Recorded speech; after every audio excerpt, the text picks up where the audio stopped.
Efteling, first opened in 1952, has established itself as one of the top 10 most visited parks in Europe, and is certainly one of the most incredible parks I've visited, cementing itself at rank 2 on my parks list. Are you considering a first-time visit to the park? Here, I'll go over some of the good and the bad aspects of Efteling, and if you guys at home have any other points of advice to offer, don't forget to share in the comments. The bads. Efteling spans approximately 70 hectares of land, which is massive. No, like, it's huge. For those of you who don't like walking, it's not the most ideal park for you. Every attraction is spread apart by quite a big distance, and the fairy tale forest alone took us roughly 2 to 3 hours to thoroughly get through. Because of its vastness, unless you know exactly what the park has to offer, you are highly likely to miss out on several attractions you may not know have existed. Speaking of the fairy tale forest, if you aren't interested in the weird and the whimsical, Efteling might feel a little too bizarre for you. As the park puts emphasis into showcasing classic European folklore, you'll find strange and wonderful statues and large dioramas depicting what you may find to be more historically accurate Disney stories.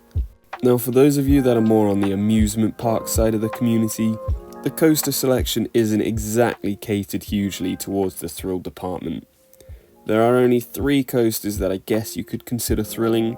You have Joris and de Drac, a dueling wooden coaster, Python, an ultra smooth, fairly basic Vekoma double corkscrew model, and the park's flagship coaster, Baron 1898, a watered down oblivion for those of you from the UK. Now, the park does have more of a focus on its world-class dark rides, so if you aren't willing to sit down on a slow-moving vehicle for 40 minutes, which is roughly how long it takes to ride every dark ride there, then Efteling isn't for you. And also, like a lot of parks, during off-peak, you will have at least one major attraction down for maintenance, so make sure you check the scheduled closures prior to your visit. The goods. On the bright side, Efteling has a lot of positives. You know how I started with the park being huge? Well, for someone like myself, I really enjoy a park full of mystery and discovery. And nothing beats the feeling of stumbling upon a great attraction hidden in a little unknown corner, which for me, there can only be one building that best represents this. Of course, theming is a huge component to Efteling.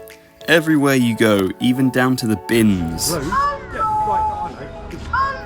you have some level of immersion that few other parks can offer.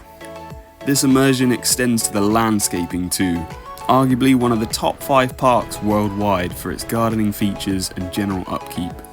As well as theming, almost every single attraction has its own lore and storyline behind it, and this provides each ride with a purpose and reason to exist. From singing ghosts warning you of a goldmine curse,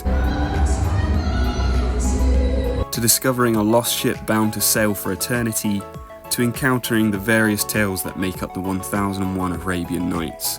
All this depth is far better than just plonking in any old coaster for the sake of a need to fill capacity. And I'm looking at you here, Six Flags. I have also heard great reviews about the park food. I must say, on my visits we didn't explore too much with the sit-down restaurants. However, the classic Dutch vending meat was divine. And I mean, I trust everything that this handsome bloke has to say. Come to Efteling, get a stroopwafel, it's fucking amazing. But the food isn't the only good purchase you can make though. There's a plethora of merch to be found from quite a few attractions, as well as this awesome display of fairy tale figurines that can be compiled into your own diorama. Finally, the soundtracks of the areas and attractions are some of the greatest in the industry. Sound is often one of the best ways to reconnect a visitor with the park after they have returned home. And hearing your favourite tracks from adverts or even YouTube vlogs can trigger a nostalgic memory and become a cause to rebook and return. Plus, how can you not love a bit of Carnival Festival?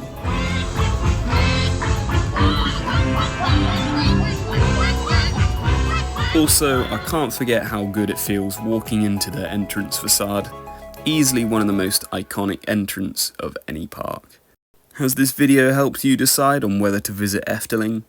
If you need any travel advice or further information, join our Discord server in the description, and any of our helper team will be happy to assist you.